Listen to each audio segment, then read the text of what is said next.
Hello, good afternoon, and welcome to an episode of Gory Days, where I reminisce about our gaming experiences with luminaries from across the gaming spectre.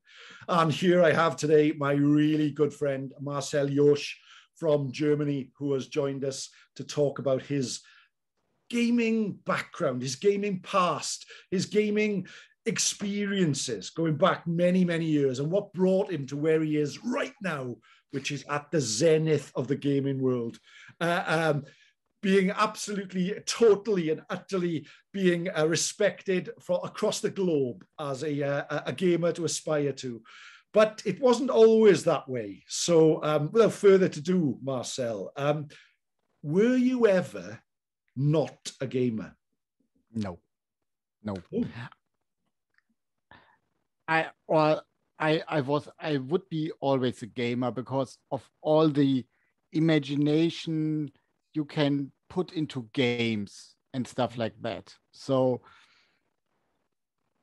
maybe if you put me in a room with a pencil, I would make up my own games.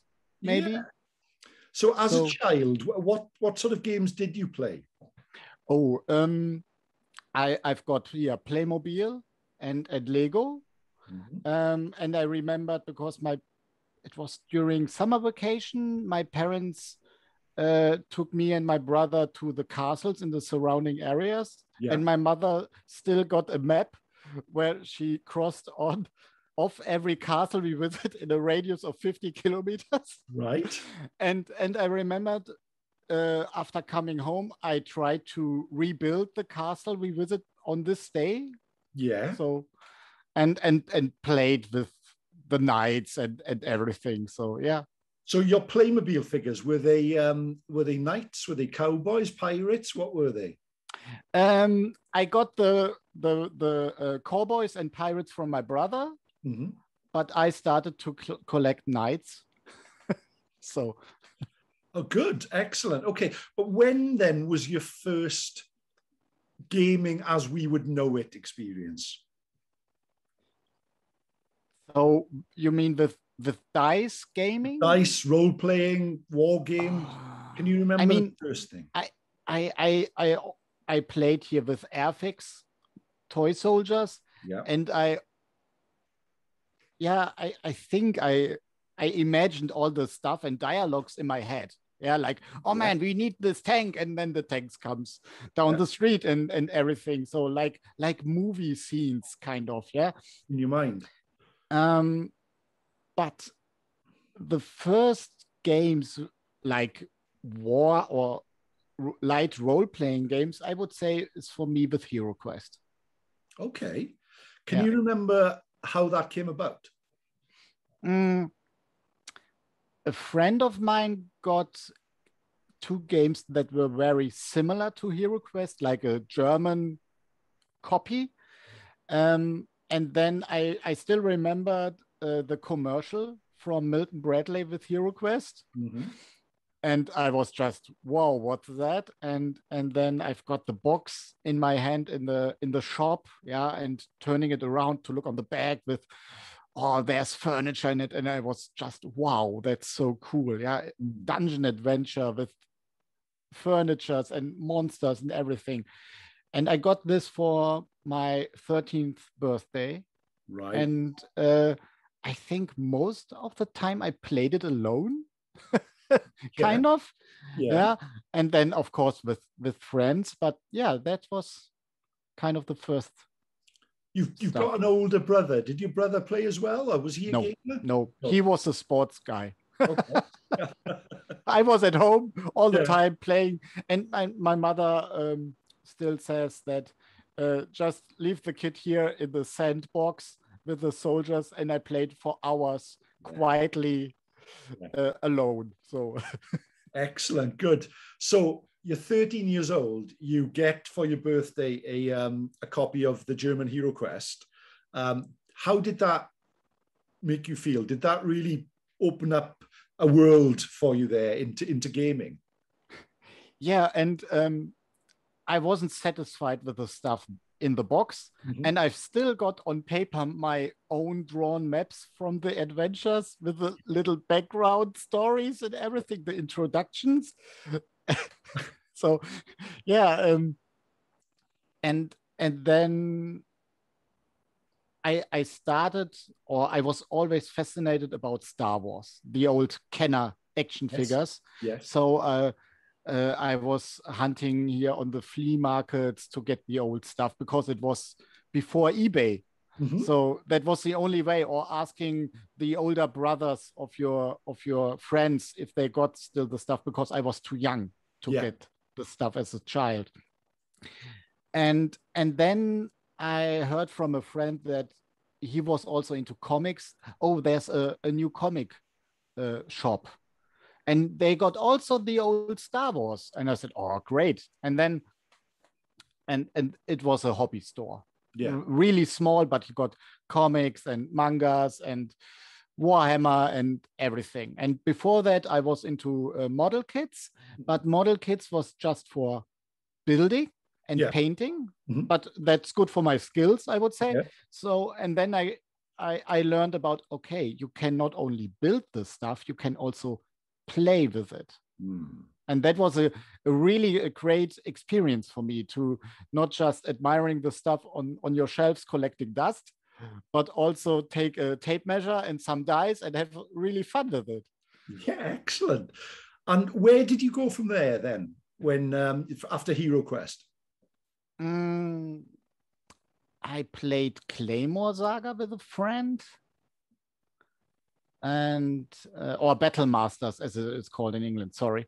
And then in the hobby store, I was more into role playing because it was more affordable for me, because the Games Workshop stuff was just too expensive and for my pocket money.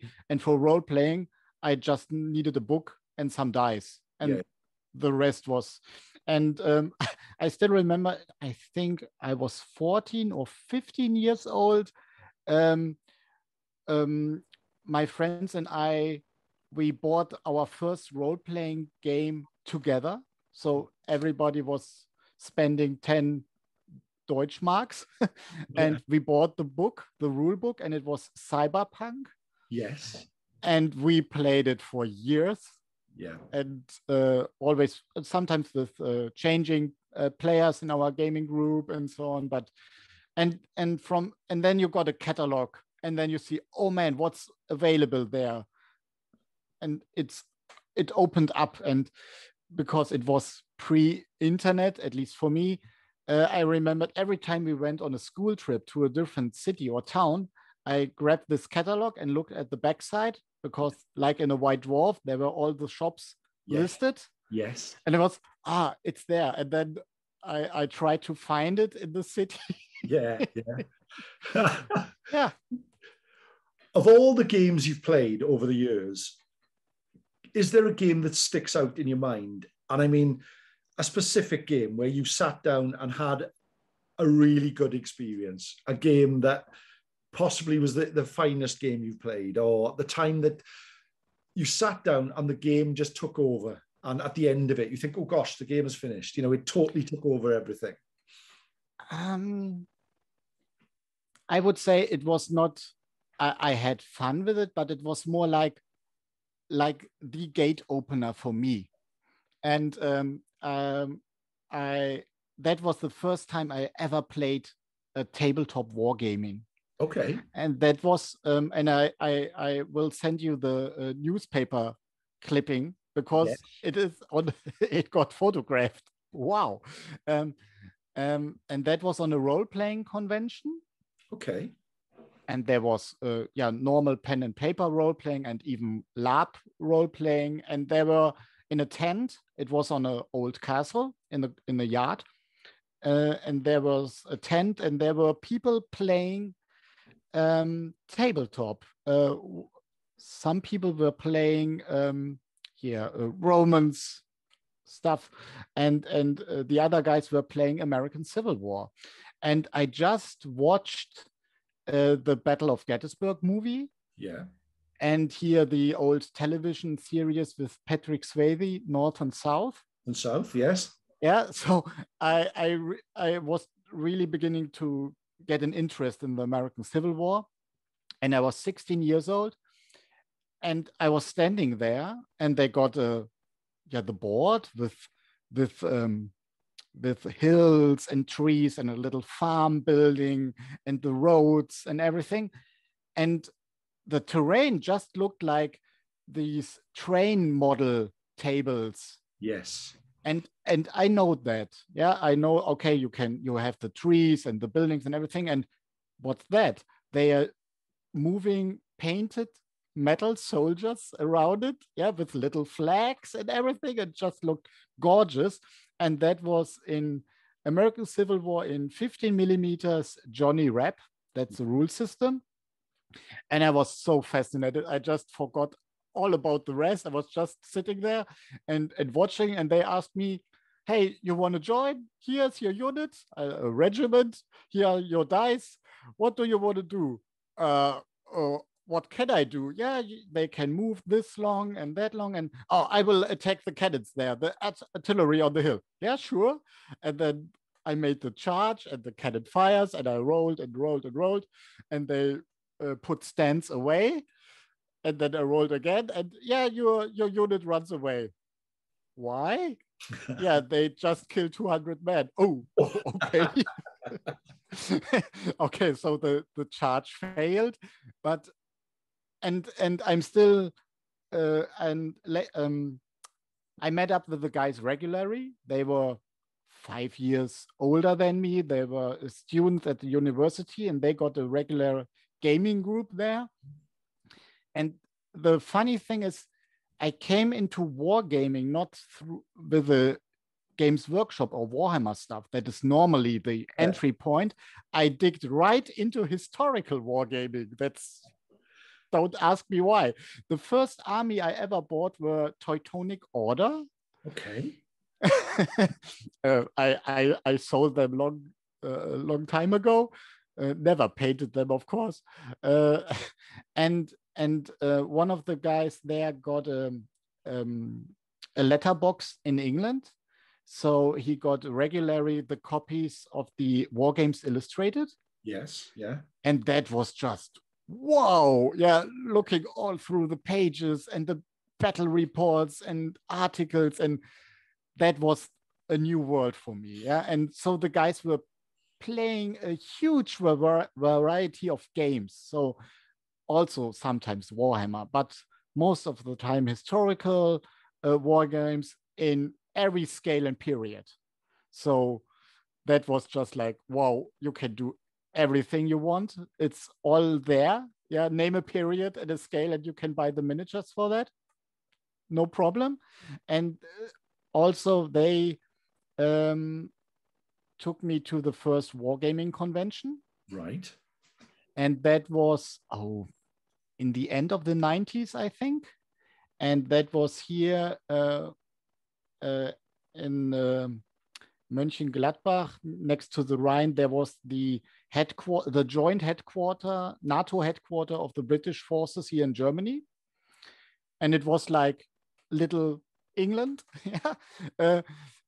All the buildings, they got a cinema there and school and like a little city. And they got a wargaming club, the Rheindalen Wargaming Club. And every year they made an event, a gaming event. And it was just fabulous because you got a lot of traders from the UK coming over, and people from Belgium and France. And it was taking place in a little ballroom. And we were playing under a huge oil painting of the Queen.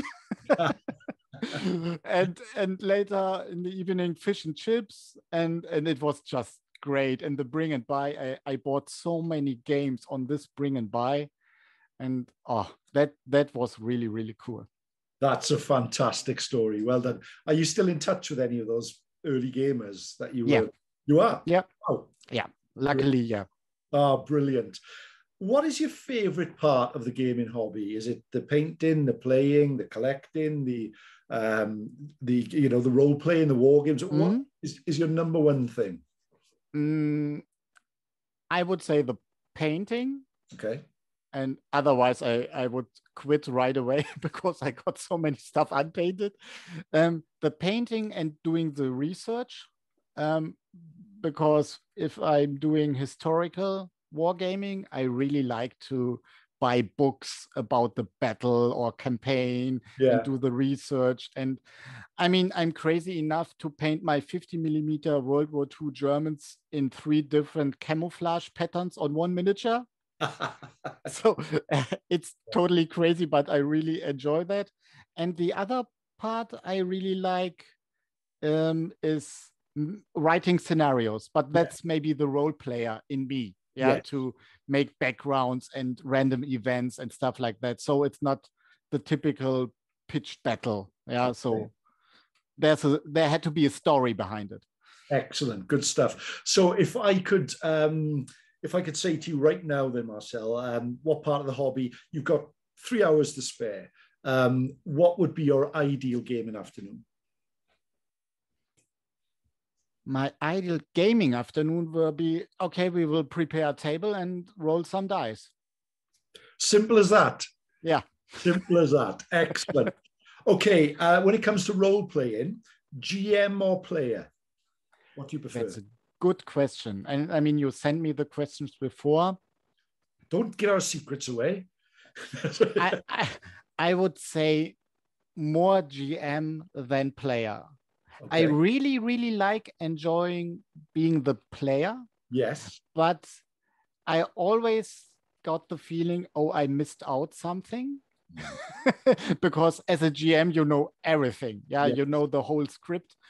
And I really enjoy, as my gaming group is really thinking hard, okay, what's the next clue? And I mean, I know you just have to go left and then you can find it, but so this godlike experience you have is really nice. But also taking the players by the hand, but they didn't have to feel it and guide them around really enjoy their experience and they having fun with it. And that's for me the most pleasure to being a game master. Yeah. Good stuff. And what are your gaming ambitions? What have you got left that you really want to do? Oh, I got so many left. So much left. I'm still trying to accomplish my one-time wargaming goal, that is building, like we talked before, this Battle of the Bulge gaming board. Yeah. And have that on my gaming table with all the miniatures painted up. Yes. That would be my wow. Yeah. Excellent. Good. You're well known in the sort of retro Warhammer world, really, and the Crown of Command. How did that come about? Yeah, thanks to the pandemic. I couldn't attend our normal club events anymore. And I was a member here of the Hero Hammer Facebook group. But just liking and looking on there, but not very frequently. And then I got the feeling, oh, the input is becoming more and more. People don't know, sitting at home going through stuff, taking pictures. It piles up, and I don't know if I just searched on YouTube or it was mentioned on the Hero Hammer Facebook group. But then I found Joshua's Crown of Command podcast, and so on. And one thing turns to another, and then I was, kind of part of the Crown of Command with the Hero Hammer fanzine and everything.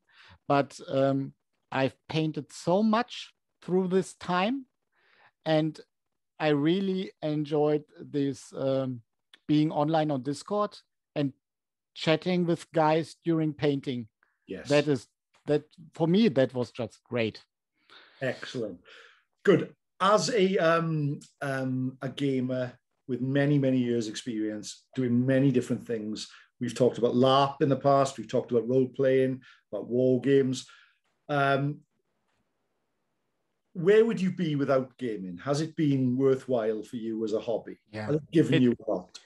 It's very expensive, and I will never try to count all the money I've spent for this hobby. It's better, I think, for my heart. But I mean, I saw it with my friends here from school that also enjoyed role playing and everything. But I don't know why some people think they are too old for this hobby, or that's just child stuff. And I think my parents also are giving up on me because I'm still buying games. And I'm in that point. I will never be an adult. Yeah, I will always play games with childs or just with other gamers in my age or even older. So what? And I mean, everyone needs a hobby, and I really pity people who don't have any hobby, maybe just work. Yeah. Okay. I think it's not good for your health. So you need, it could be sports or whatever, yeah, or doing art, but to relax for your mind, yeah, and do something completely different. And yeah, okay, sometimes it's my hobby or investment in the hobby is really getting really big, time and money wise, maybe. Yeah, but I will never miss that. No, never. You will take a huge part away from me if you said, okay, Marcel, stop gaming, or once a week a board game. That, oh, I think it would be really, really bad. And I also watched that with, or seeing that with friends where the partner is not into gaming.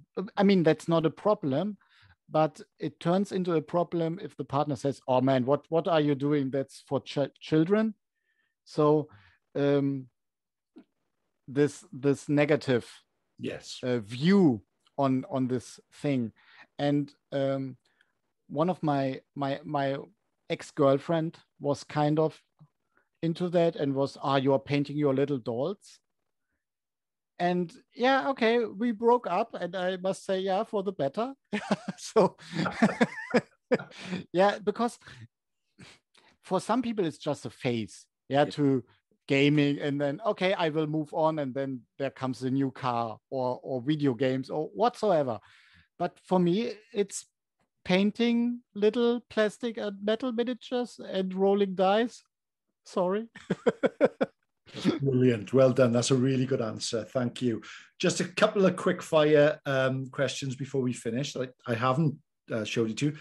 Don't think too much. Favorite book? Lord of the Rings. How old are you when you read it? I still remember it. My mother got it from me out of from the library, and I must be, I think, 12 or 13, and I read it every time before I went to sleep in bed, maybe 10 minutes, half an hour, and it took on for almost a year. Yeah. And I still remember I was crying as I finished the last page. Wow. Because it was over now. Yeah, the story wasn't going on anymore because it was, it had become such a part of my life. Yeah. like they quit your favorite TV show, kind of, yeah. And then during a couple of years later, during summer vacation, I read them again in a month. So yeah, but that's my favorite book. In German, that was it? Yeah, I've got them also in English, but I don't know why I still prefer the German edition. Maybe nostalgia. I don't know. Of course. Who's your favorite character in The Lord of the Rings? Gimli. Always the dwarves. The tragic dwarves. Yeah, good stuff. Favorite film? Yeah, the old Star Wars movies, I would say. Okay. The old trilogy. All three? And no, then Empire. Empire, yeah. Yeah, Empire. The rebels getting crushed on Hoth. Great.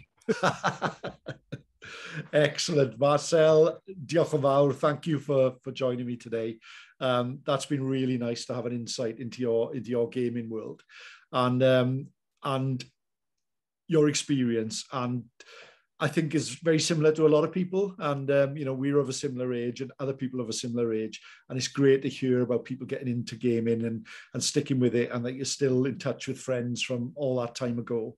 So thank you for joining me on Gory Days. And we shall speak again very, very soon.